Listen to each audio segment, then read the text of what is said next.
Today, we're looking at the brand new Canon G7X Mark III. Is this thing good for video? Let's find out.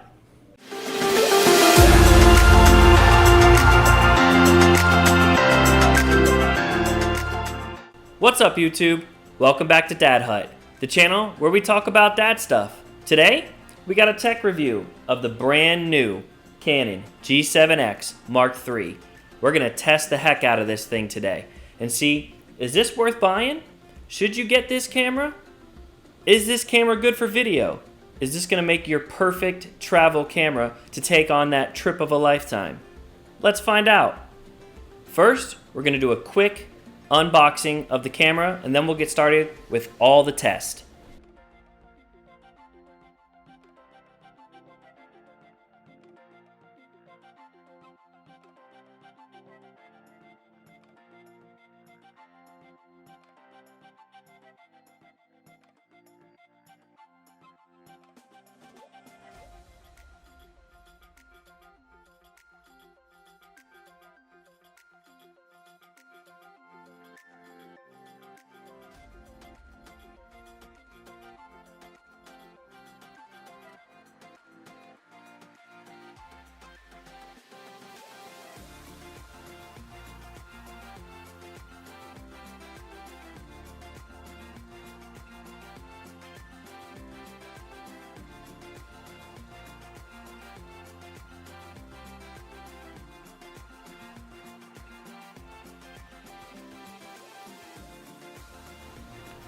Okay, so for the rest of this video, I'm going to shoot it with the Canon G7X Mark III in 4K.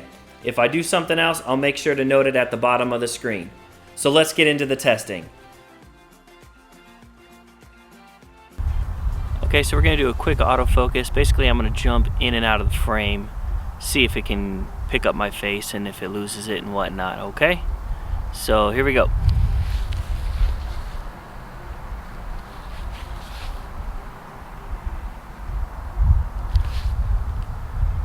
How long is it taking to find my face? Is it taking long at all, or is it still hunting?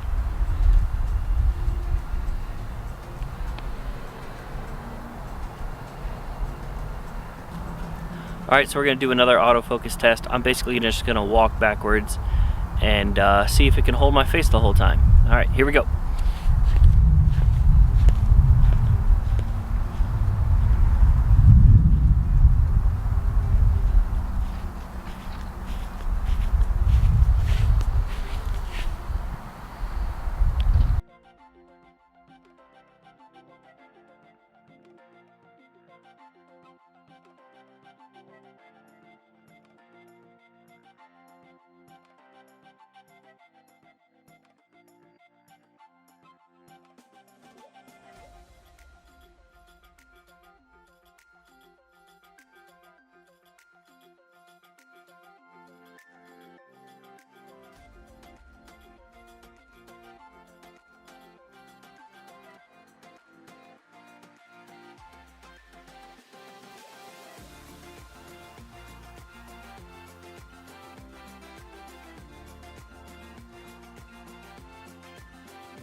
So this is a vlogging test, 4K. This is stabilization at its highest.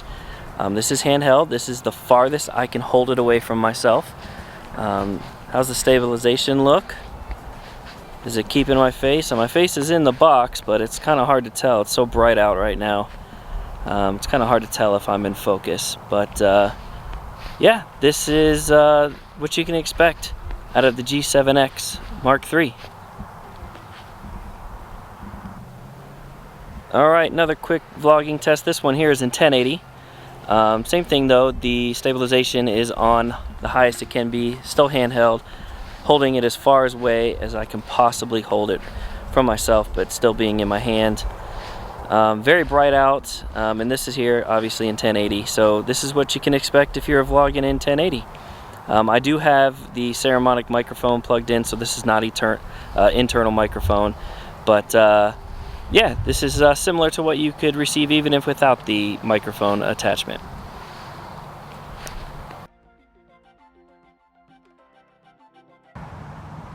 Okay, so we're going to do an audio test. This is the internal microphone right now recording. It's a little bit windy, but not too much. There is some traffic going around, but this is all internal. I do have this ceramic microphone that I'm going to plug in just to see if there's any difference with that. But obviously you can use all kinds of microphones, but let's see if we can hear any difference.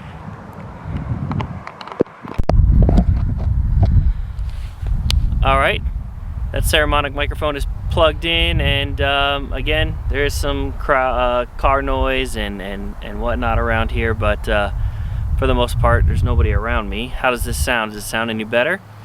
Obviously you can hook up other microphones, but you might have to put a bracket on. I like that microphone because it can just stay right there on the camera without another bracket. Alright, hopefully it sounds good.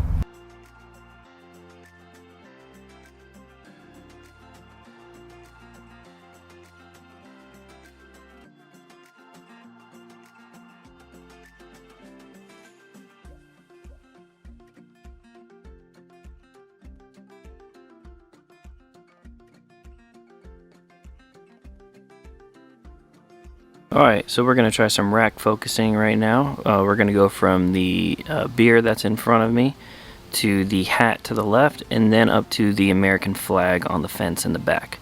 So I will tap the screen now on the hat, and I will tap the American flag now. Okay, I'm going to go back to the beer bottle now. And now I'm going to go to the American flag.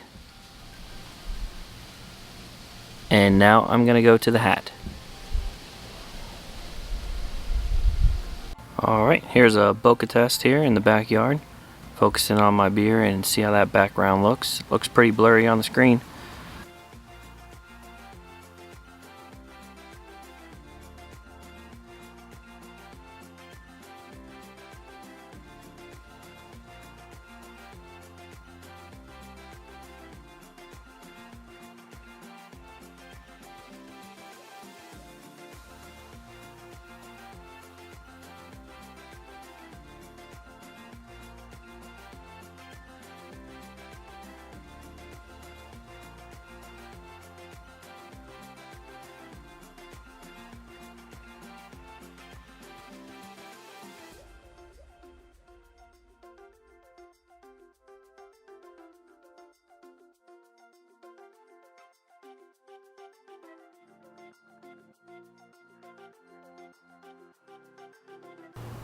Alright, this is the low light test here. The sun has set.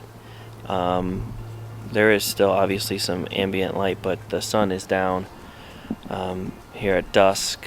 It's well after 9 o'clock now out west, and yeah, so you can see what it can do in low light. Looks really good.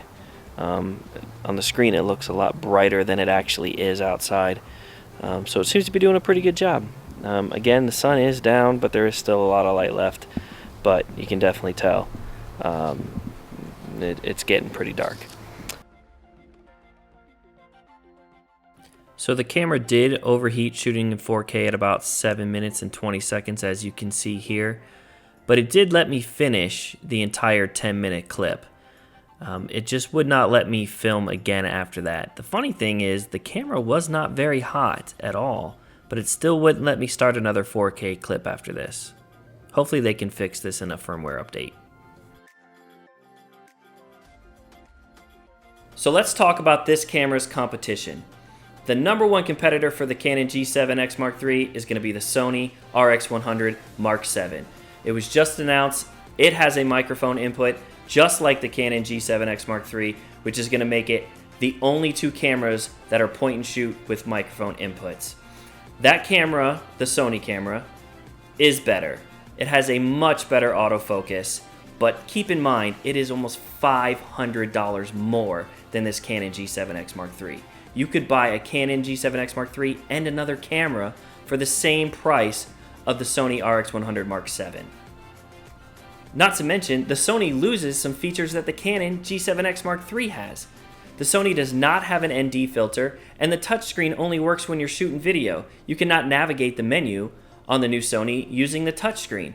For $1,200, it should have these features, and it doesn't have them. Let's talk about the other competitor to the Canon G7X Mark III. It's probably sitting in your pocket right now. It's your cell phone. Cell phone video has come a long, long way, and it is very good and convenient in your pocket. I do believe the Canon G7X Mark III is going to be much better in low light compared to your cell phone. It's also going to be much better when you're zooming in a little bit. When you zoom in on a cell phone, it seems to have this digital pixelation thing going on, and it just doesn't look pretty. So the Canon G7X all around is going to be better than your cell phone, but it is another thing you have to carry around. So, should you buy the new Canon G7X Mark III? I have one question for you. Is portability a big factor when buying a camera? If you need a camera that fits in your pocket, similar to your cell phone, then this camera is for you. You could take this camera anywhere you go. You could take it on a hike, you could take it out to dinner. It fits right there in your pocket, just like your cell phone, except it's gonna get you better footage than your cell phone. So why not? Now, if portability is not a big concern for you, then this camera is not for you. For this price, the Canon G7X costing $750, there are other alternatives out there with interchangeable lenses that you can buy that are going to get you better quality than this Canon G7X Mark III. But you're going to give up that pocketability. Ultimately, if you don't mind carrying a compact mirrorless camera that you just can't quite fit in your pocket, you should probably go with something like the Canon M50 or the Sony A series, either the 6300, the 6400. Those cameras are going to serve you much better. But if you absolutely have to have a camera that fits into your pocket, the Canon G7X Mark III is a good buy. Do I wish the autofocus was better? Yes. Does it get there? Yes. Is it slow? Yes. The 4K overheating, also an issue if you want to shoot a lot of 4K.